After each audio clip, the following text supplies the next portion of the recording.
안녕하세요, 명랑쌤입니다. 오늘은 봄철이 제철인 마늘종을 가지고 건새우를 넣어서 볶음을 한번 해보겠습니다. 뒷부분이 있는데 여기는 좀 물렁물렁해서 맛이 없거든요. 그래서 이쪽 있는 데는 조금 잘라내 주세요. 길이를 맞춰 가지고서는 한 4-5cm 정도 이렇게 자를 거예요.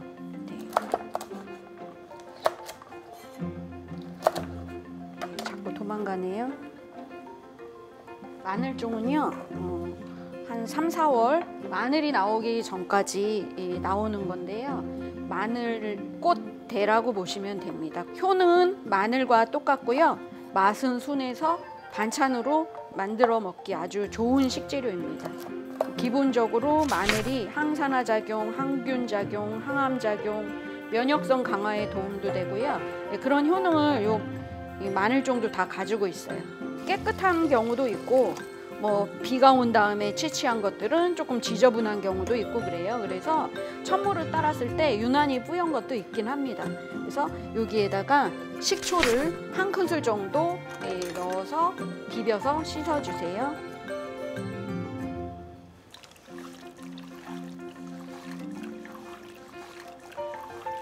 그러면은 겉에 있는 불순물과 농약 잔여물 이런 것들도 빠질 수가 있어요.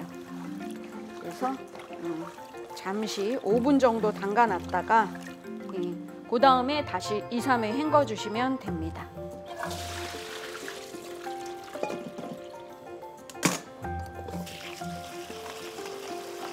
살살 비벼 주세요. 워낙 조직이 단단해서 상처가 나거나 물러지진 않습니다. 그 다음에 건새우 준비해 보겠습니다. 건새우는 냉동이나 냉장 보관을 하셔야 되거든요. 그런데 냉동고나 냉장고에 보관을 하시면은 냉장고의 냄새가 여기에 스며들어요. 사용하시기 전에 마른 팬에 살짝 한번 볶아 주시거나 아니면은 이렇게 접시에 펼쳐 가지고 전자레인지에다가 내용물에 따라 새우 크기에 따라 다르겠지만 이 정도 크기는 한 1분 30초? 이 정도만 전자레인지에 돌린 다음에 그 다음에 사용을 할 거예요. 그러면은 그 냉장고 냄새가 싹 빠지면서 조금 더 바삭바삭하게 나옵니다.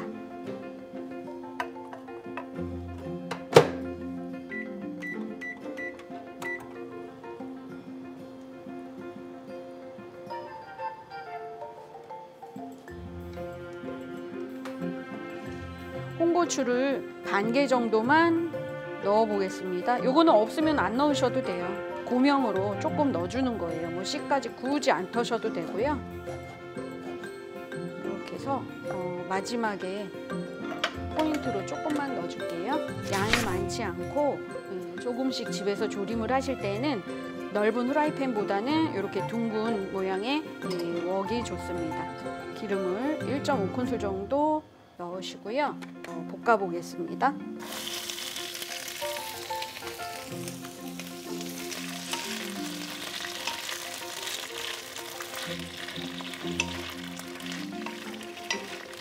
(2, 3분) 정도 볶아 주시다가 조림 양념을 넣어 볼게요. 새우를 먼저 같이 넣으면은요, 새우에 간이 다 스며들어서 새우는 짜고 마늘종은 싱거워요. 마늘종에 간을 해서 먼저 거의 다 완성이 된 다음에 새우를 넣어서 섞어 줄 거예요. 마늘 자체가 향신 채소에 속하기 때문에 다른 다진 마늘, 다진 파, 생강 이런 거 전혀 안 넣으셔도 됩니다. 우리나라 거는 3월, 4월, 5월 초까지 이때만 딱 나오고 안 나오거든요. 나머지 계절에 판매하는 것들은 다 중국산이고요. 중국산은 조금 굵고 더 억세요. 이제 조림 양념을 넣어서 마저 2, 3분 정도 더 졸여 볼게요. 간장 2.5큰술 정도, 설탕 2작은술 정도, 맛술, 미림, 미향, 미정 이런 거 맛술이라고 하는데요. 조금 잡내를 없애주고 조금 깔끔한 맛을 내주고 또 약간의 단맛도 내줍니다. 풍미를 더해줄 고추기름 약간 넣어보겠습니다. 고추기름은 없으면 일반 식용유로 대체하셔도 됩니다. 2, 3분 정도 더 마저 졸여주시고요. 그 다음에 바닥에 국물이 깔릴 정도가 되면은 새우를 넣어주세요. 이렇게 많을 때 새우를 넣게 되면은 이 국물이 새우에 다 흡수가 돼가지고 새우는 짜고 마늘종은 싱거워요. 자주자주 안 저어주셔도 되고요. 가끔가다 한 번씩 저어주세요. 그냥 이렇게 저으면 소용이 없어요. 위에 떠 있는 거는 계속 불에 안다니까. 그래서 바닥에 거랑 위에 거랑 약간 뒤집어 주면서 저어주세요. 국물이 많이 없어졌죠. 약간의 깔릴 정도, 이 정도가 됐을 때 이제 건새우를 넣어 볼게요. 건새우를 넣으면 금방 얘가 수분을 다 빨아들여요. 그래가지고 국물이 없어져서 팬 바닥이 탈 수가 있거든요. 그래서 새우를 넣고 나서는 불을 약간 줄여주세요. 골고루 섞는다 이런 정도로 생각하시면 돼요. 약중불에서 1, 2분 정도 마저 익혀주세요.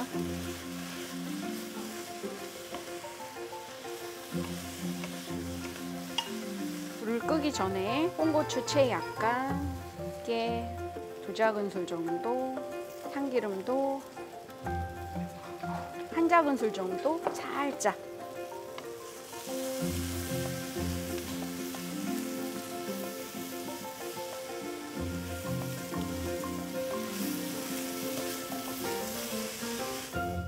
완성입니다.